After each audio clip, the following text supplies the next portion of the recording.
Hello, and welcome back to Quicks14Blog. This is part 3.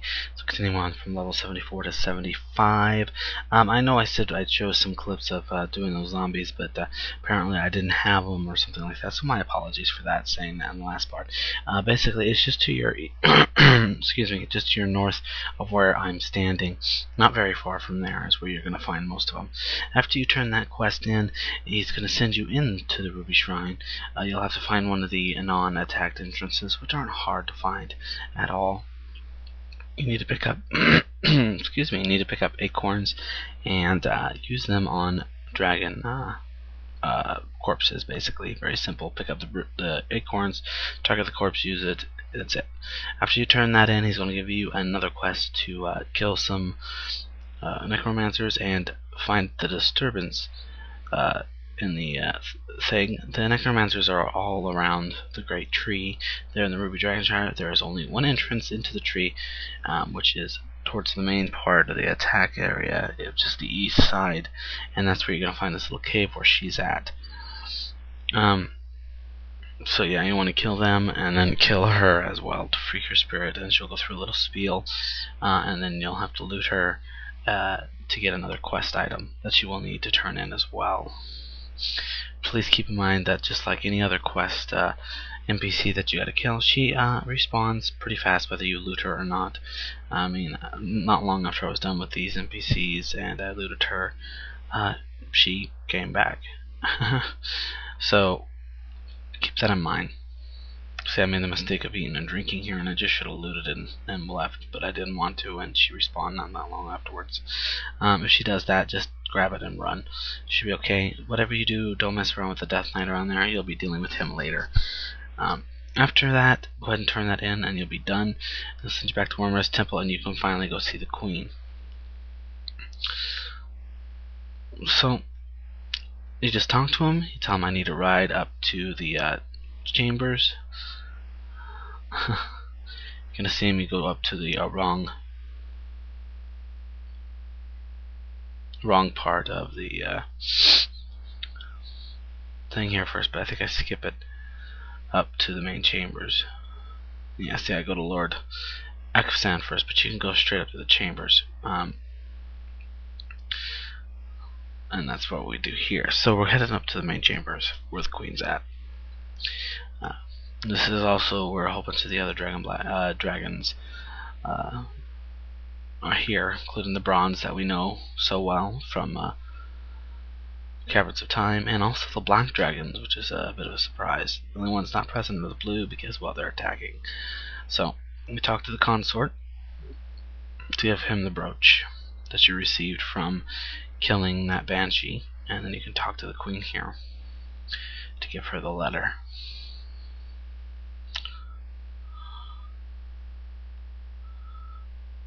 And you go ahead and turn that in.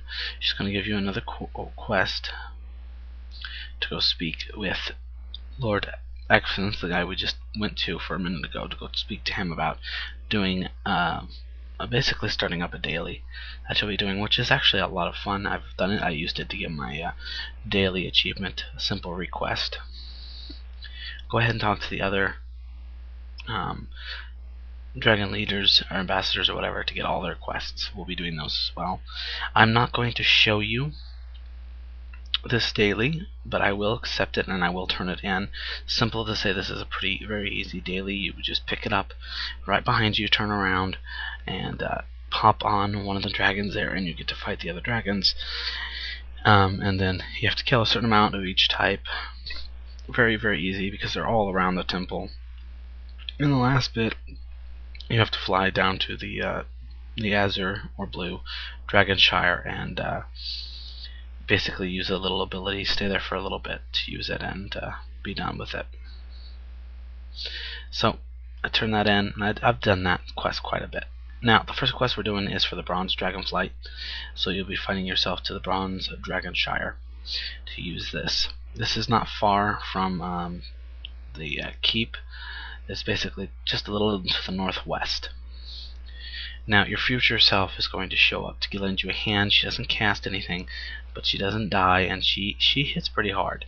So just make sure you keep their attack on you or your fierce yourself and off the hourglass, because this is going to take some time, and there's going to spawn quite a bit of them.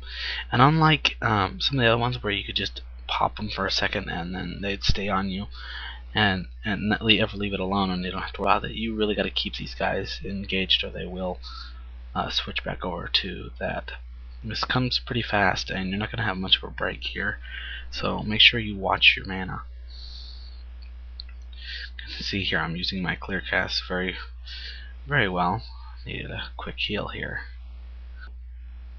And now the fun part comes. This is our last guy. He is elite.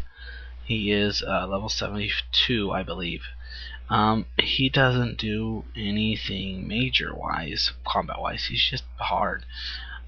What's unfortunate is about halfway through here, as you can see, it finally succeeds, and we can see the broad dragonflight leader, Lord Agassiz, which you probably have seen yourself if you've gone to the Caverns of Time and everything. But unfortunately, she despawns and everything goes away, and it's fine, but he doesn't. So as you can see here, I'm having a hard time, but I'm popping some heals. I'm doing fine. I have plenty of mana, which was on my side, and I do believe I used a swift mend here. He's not too hard. I mean, you lose your extra DPS though, and it does take some time to bring him down.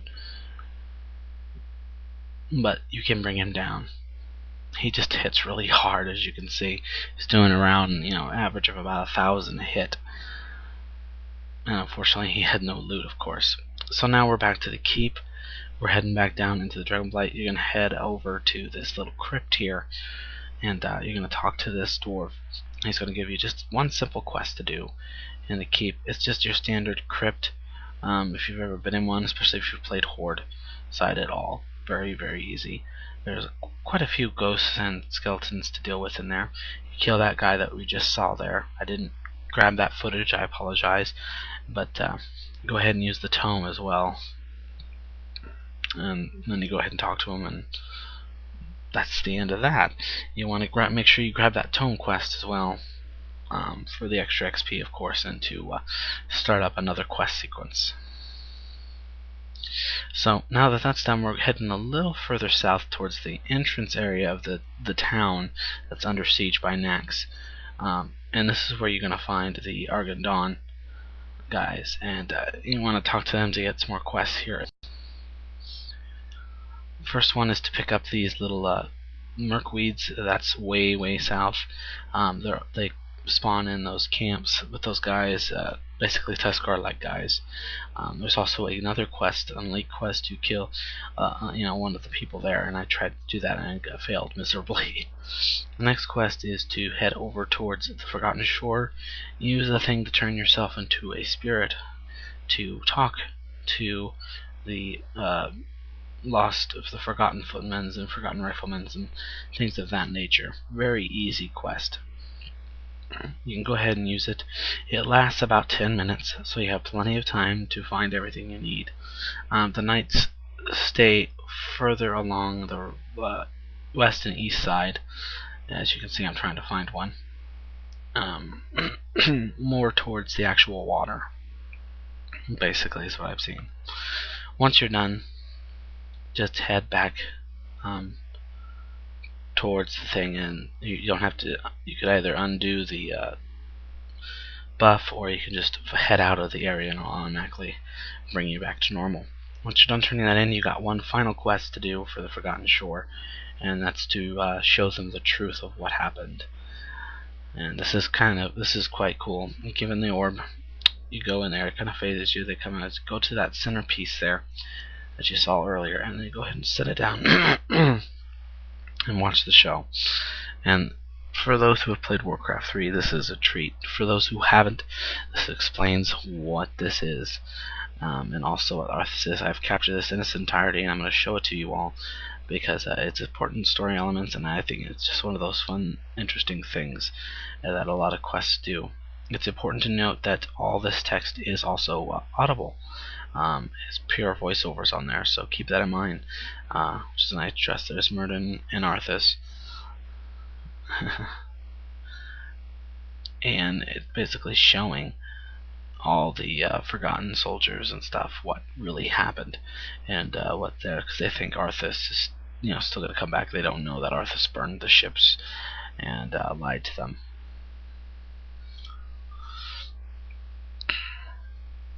And this is how it went on.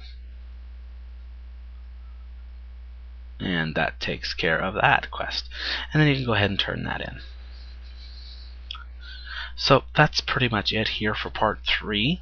You can see us turning in a few more quests at the keep as well. Still a lot more to go, as we're about 3/4 of the way now to level 75, so still a bit more to go through.